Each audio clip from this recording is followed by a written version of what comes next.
नमस्कार। अच्छा, दीपावली का नाम सुनते ही क्या ख्याल आता है? जगमगाते दिए, ढेर सारी मिठाइयाँ, पटाखों का शोर, यही सब ना? बिल्कुल, इसे रोशनी का त्योहार जो कहते हैं।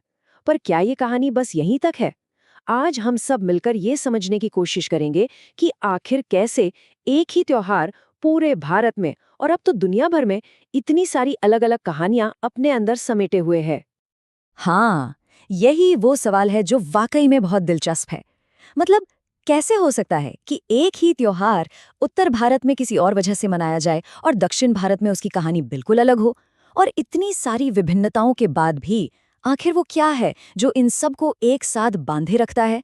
तो चलिए इसी सवाल की तह तक चलते हैं। देखिए, इसका जवाब ना इसके नाम में ही कहीं छिपा हुआ है। दीपावली यानी दीपों की पंक्ति, अ रो ऑफ लाइट्स। बस एक दिया जलाने का ये जो साधारण सा काम है ना, यही इसकी सबसे बड़ी ताकत है, इसकी एकता की वजह है। ये एक ऐसा प्रतीक है जिसे हर कोई अपनी अपनी कहानी के साथ बड़े आराम से अपना सकता है। और यही वो एक मूल विचार है जो दिवाली को एक धागे में पिरोता है। कहानी चाहे कोई भी हो, उसका सार हमेशा यही रहता है, प्रकाश की जीत। ये एक इतना शक्तिशाली ढांचा है कि इसमें अनगिनत कथाएं आराम से समा जाती हैं। तो सबसे कमाल की बात यह है कि उत्सव का तरीका भले ही बदल जाए, पर उसका जो संदेश है वो जस का तस रहता है। इससे पहले कि हम अलग-अलग कहानियों में खो जाएं, ये समझना बहुत ज़रूरी है कि दिवाली का एक कॉमन स्ट्रक्चर है, एक साझा ढांचा है जिसे लगभग हर कोई फॉलो करता है। चलिए, पहले इसी साझा ढांचे को समझते हैं जिसने इन सारी कहानियों को एक माला में पिरो रखा है। तो ये त्योहार दरअसल एक 5 दिवसीय यात्रा है। इसकी शुरुआत होती है धनतेरस से, जब हम समृद्धि के लिए बाहरी तैयारी करते हैं, जैसे घर की सफाई, कुछ नया सामान खरीदना। फिर आती है नरक चतुर्दशी, जो बाहरी नहीं बल्कि हमारी आंतरिक शुद्धि पर जोर देती है। उसके बाद आता है मेन दिन, लक्ष्मी पूजा, जब हम धन और वैभव का स्वागत करते हैं। चौथा दिन हमें विनम्रता की याद दिलाता है, और पांचवा दिन यानी भाई दूज हमारे पारिवारिक रिश्तों को और मजबूत करता है। तो देखा, बाहरी तैयारी से शुरू होकर यह सफर आंतरिक शुद्धि और फिर पारिवारिक जुड़ाव तक पहुंचता है। कितना सुंदर क्रम है। इस विश्लेषण के सबसे दिलचस्प हिस्से पर आ गए हैं। आइए देखते हैं कि भारत के अलग-अलग हिस्सों में इसी 5 दिन के स्ट्रक्चर को कौन सी महान पौराणिक कथाएं हैं जो जीवंत बना देती हैं। चलिए उत्तर भारत से शुरू करते हैं। यहाँ दीपावली का मतलब है भगवान राम की 14 साल के वनवास के बाद अयोध्या वापसी का जश्न। कहते हैं कि अयोध्या के लोगों ने उनके स्वागत में पूरी नगरी को दियों से ऐसा रोशन कर दिया था कि अमावस्या की रात भी पूनम जैसी लग रही थी। तो ये कहानी है न्याय की जीत और एक आदर्श राज की वापसी का प्रतीक। अब अगर हम दक्षिण भारत की ओर चले, तो वहाँ कहानी भगवान कृष्ण से जुड़ जाती है। यहाँ दीपावली का जश्न कृष्ण और उनकी पत्नी सत्यभामा के हाथों अत्याचारी राक्षस नरकासुर के वध के लिए मनाया जाता है। तो यहाँ जोर है एक जालिम राजा पर जीत और आध्यात्मिक शुद्धि के महत्व पर। पश्चिम भारत की कथा हमें विनम्रता का एक बहुत बड़ा पाठ सिखाती है। ये उस दिन की याद दिलाती है जब भगवान विष्णु ने वामन यानी एक छोटे से बौने का अवतार लेकर बहुत ही शक्तिशाली राजा महाबली के घमंड को चूर चूर कर दिया था।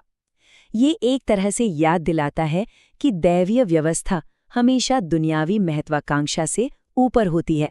और अब चलते हैं पूर्वी भारत, जहां दीपावली की अमावस्या की रात देवी काली को समर्पित है। और यहाँ एक बहुत दिलचस्प बात है। सोचिए, साल की सबसे काली रात को उस देवी की पूजा के लिए चुना गया है जो खुद अंधकार और अज्ञान का नाश करती हैं। यहाँ पर फोकस भौतिक धन दौलत पर उतना नहीं जितना कि आध्यात्मिक मुक्ति पर है। तो यहाँ हम साफ साफ देख सकते हैं कि कैसे ये चार बिल्कुल अलग अलग कहानियाँ, एक न्याय की, दूसरी अत्याचार पर विजय की, तीसरी विनम्रता की और चौथी मुक्ति की, यह सभी एक ही मूल विषय यानी अंधकार पर प्रकाश की जीत को कितने शक्तिशाली तरीके से दिखाती हैं। पर दिवाली की कहानी सिर्फ यहीं खत्म नहीं होती। इसका जो शक्तिशाली प्रतीकवाद है उसे दूसरे बड़े धर्मों ने भी अपनाया है, जिससे इसका दायरा और भी ज्यादा बड़ा हो जाता है। जैसे जैन धर्म के लिए ये दिन भगवान महावीर के मोक्ष यानी परम ज्ञान की प्राप्ति का दिन है। यहाँ दिया अज्ञान के अंधेरे को मिटाने वाले ज्ञान के प्रकाश का प्रतीक है। वहीं सिख धर्म में इसे बंदी छोड़ दिवस के रूप में मनाया जाता है। ये उस दिन की याद दिलाता है जब छठे गुरु गुरु हरगोबिंद जी ने 52 हिंदू राजाओं के साथ मुगल कैद से रिहाई पाई थी। तो दोनों ही संदर्भों में थीम एक ही है, मुक्ति की। बस एक में आध्यात्मिक है तो दूसरे में शारीरिक। और इस त्योहार की पहुंच तो और भी दूर तक है। नेपाल के बौद्ध इसे मनाते हैं। इतिहास में मुगल बादशाहों ने भी इसे जश्न चिरागा के नाम से मनाया। आज ये सिंगापुर और मॉरिशस जैसे देशों में एक नेशनल हॉलिडे है। और हाल ही में न्यूयॉर्क शहर के स्कूलों में दीपावली की छुट्टी का ऐलान होना यह अपने आप में साबित करता है कि अब ये सिर्फ एक भारतीय त्योहार नहीं बल्कि एक ग्लोबल कल्चरल सेलिब्रेशन बन चुका है। चलिए अब इस कहानी को आज के दौर में लेकर आते हैं और देखते हैं कि इस प्राचीन त्योहार को मॉडर्न दुनिया में मनाने की अपनी क्या चुनौतियां और जटिलताएं हैं। जरा इस नंबर पे गौर कीजिए, 40%। ये कोई छोटा मोटा आंकड़ा नहीं है। पता है ये क्या है? भारत में जो बड़े बड़े रिटेलर्स हैं ना, उनकी साल भर की कमाई का लगभग 40% हिस्सा सिर्फ और सिर्फ दिवाली के सीजन में आता है। तो इससे साफ है कि दीपावली अब सिर्फ एक त्योहार नहीं बल्कि एक बहुत बड़ा इकोनॉमिक इंजन बन चुकी है। जो धनतेरस पर कुछ नया खरीदने की एक छोटी सी परंपरा थी, वो अब एक बड़े पैमाने पर कंज्यूमर स्पेंडिंग में बदल गई है। और हाँ, ये अर्थव्यवस्था के लिए तो अच्छा है, पर कभी-कभी लगता है कि इस सब के बीच त्योहार का जो असली आध्यात्मिक मतलब है, वो कहीं पीछे छूट जाता है। और यहीं पर आधुनिक दीपावली का सबसे बड़ा संघर्ष सामने आता है, परंपरा और आज की ज़रूरतों के बीच का टकराव। पटाखे फोड़ने की जो परंपरा है, उसने बड़े शहरों में वायु प्रदूषण का एक भयानक संकट खड़ा कर दिया है। इसी के जवाब में ग्रीन क्रैकर्स जैसे समाधान लाए गए हैं, जिनसे प्रदूषण कम होता है। ये जो कोट है, ये परंपरा और आधुनिक जिम्मेदारी के बीच एक बैलेंस बनाने की कोशिश को दिखाता है। ये बताता है कि दीपावली कोई ठहरा हुआ त्योहार नहीं है, बल्कि ये समय के साथ बदल रहा है, विकसित हो रहा है। तो दिवाली सिर्फ रोशनी का त्योहार नहीं है, ये न्याय, मुक्ति, विनम्रता और ज्ञान की जीत का भी उत्सव है। ये एक ऐसा त्योहार है जो अपनी कहानियों में अनेकता को अपनाता है, लेकिन अपने मूल संदेश में हमेशा एक रहता है।